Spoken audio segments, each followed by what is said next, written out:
Retrouvons maintenant le cœur de la ville. Une visite chez Monsieur le maire et chez les commerçants s'impose, place de l'Hôtel de Ville. À Lens, au cours de l'histoire, l'hôtel de ville a été détruit et reconstruit de nombreuses fois. Jusqu'à la Première Guerre mondiale, les historiens ont répertorié 3 édifices. En 1913, la ville, devenue une grande cité minière, entreprend la construction d'une grande mairie. Mais la guerre de 14-18 ne laisse que des ruines à Lens. Il faut tout reconstruire. Le 15 août 1927, on inaugure la nouvelle mairie. La cité a aussi profité des dommages de guerre pour se transformer. Les rues existantes sont élargies, de nouvelles sont percées, créant de nouvelles perspectives.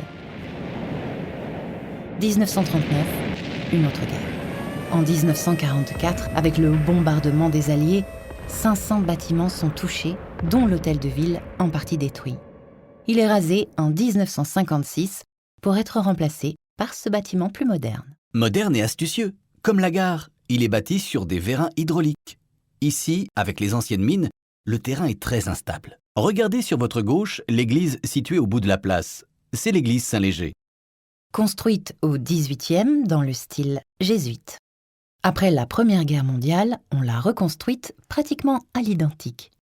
Aujourd'hui, c'est le seul bâtiment qu'un Lensois du début du XXe siècle reconnaîtrait s'il revenait ici. Regardez maintenant les façades à l'opposé de l'hôtel de ville. Aucune n'a vraiment le même style. D'ailleurs, l'Office de tourisme leur consacre une visite thématique. Renseignez-vous. Le plus souvent, ces façades ont été sauvegardées grâce aux commerçants qui eux aussi ont bénéficié de l'activité minière. Aujourd'hui encore, Lens est une ville de commerçants dynamiques. Regardez par exemple le pâtissier-traiteur Jean-Claude Janson, qui ne cesse d'inventer des nouveaux produits. Il revendique le statut de pâtigoustier, un artisan amoureux de la tradition et du bon goût. En vue de l'inscription du bassin minier au patrimoine de l'UNESCO, il a créé notamment un chocolat à base de lavande.